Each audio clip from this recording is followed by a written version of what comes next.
continued as well. And it came to the point where the Roman soldiers came to the house of Rabbi Shimon by Yochai to come and take him to have him killed. So he runs away with his son Rabbi Elazar to this cave in Pkin. So the question we have to ask ourselves, because we know every time we come to either a grave of a righteous person or a powerful place like this, is what light can we receive from here? And the answer is one of the gifts that we can receive here is the power to truly go completely to the end with our convictions, with our spiritual path, with our spiritual work. Very often, people who are spiritual to a certain extent, meaning it's comfortable for me, or it's easy for me, or it's acceptable for whatever rules we make for ourselves up until here, but not further. But the reality is that to the degree that we are limited in our conviction, limited in how far we would go if this challenge came or if that difficulty came, it would hinder, it would stop in some way our spiritual connection, our spiritual work. Even if those tests haven't come yet, even if those tests never come, if a person's consciousness is limited in their conviction, their connection to the light of the Creator, and therefore the blessings that they can receive will always be limited. And therefore one of the gifts we want to receive here from Rabbi Shimon Bar Yochai, because what happened here is Rabbi Shimon Bar Yochai said, there is nothing more important, and he said even my life is not more important than my ability to do what my soul came to this world to do. To reveal light, to teach, and therefore he came and he hid here under very difficult circumstances for 12 years, never seeing the rest of his family. And therefore the first gift we want to draw here from Rabbi Shimon Bar Yochai is the strengthening of our convictions. And again, the reason it's important is regardless of whether we are tested or not tested, to the degree that our conviction in our path and what we will do for our spiritual connection is limited, to that degree, as we said, our connection to the light of the Creator and the blessings that are meant to come to us are limited. And the second thing which is related, the Zohar tells us that Rabbi Shimon Bar Yochai again was here for 12 years. And after that, he comes out of the cave and he meets his father-in-law, Rabbi Pinchas ben Yair. Were you there? Not yet. Who you're going to visit in Sfat. And Rabbi Pinchas ben Yair sees him. And we know that when Rabbi Shimon Bar Yochai came here, he ran literally for his life. He didn't bring food or drink or clothing. He also didn't know how long he was going to stay here. So as the Zohar says, a miracle happened and the carob tree sprouted. And he ate carobs for the 12 years. Sustained himself in that way. And a river began to flow. And that is how he and his son Rabbi Elazar sustained themselves. But they didn't have clothes. They didn't have a change of clothes. So they would stay here in this cave underground so that they can study for 12 years.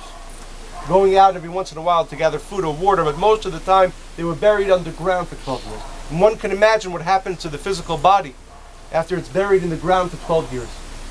So when he comes out of the cave and his father-in-law, Rabbi Pinchas ben Yair, sees him, he says, Oy li shere'iticha bekach, which means, woe to me that I see my son-in-law, Rabbi Shimon Bar Yochai, in this terrible physical way. And Rabbi Shimon Bar Yochai said, Ashray shere'itini bekach. Worthy, Rabbi Shimon Bar Yochai said to him, no, you're mistaken. Worthy is my lot that I am in this physical shape. Because if I had not gone through this physical difficulty, and my body not decomposed in this way, I would never have merited the great light and wisdom and secrets that have been revealed to me through the 12 years in this cave. And of course, none of us are meant to be on the level of Rabbi Shimon Bar Yochai, but what we do have to know is to the degree that we limit our push to change, to share, to grow, because it is uncomfortable, because it is too difficult, we limit the light, we limit our connection. And therefore the second gift we want to receive that is available for us here from Rabbi Shimon Bar Yochai is the ability to push even stronger against what is comfortable, against what is easy, against even at some points what we are willing to do. Because again, to the degree that we allow our comfort, what makes sense to us at this time, to limit our spiritual connection, to limit our actions of sharing, to limit our transformation, to that degree we limit the amount of light and lessons we can receive. And therefore the second gift we want to draw from here is the ability to push much further, as Rabbi Shimon Bar Yochai did for 12 years, against the comfort of our body, the comfort of our ego, so that we can truly grow and become what we are meant to become, what our soul came to this world to do.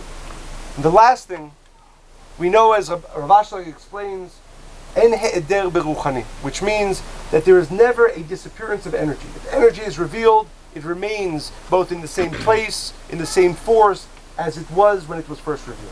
Which means, if we understand, it's an unbelievable understanding that here, as we know, Rabbi Shimon bar Yochai and his son Rabbi Elazar were visited by Eliyahu Navi, by Elijah the prophet. Were visited by the soul of Moses, Moshe Rabbeinu.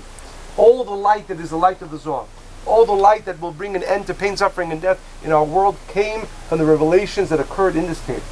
Which means that that light exists there now, and we can connect it.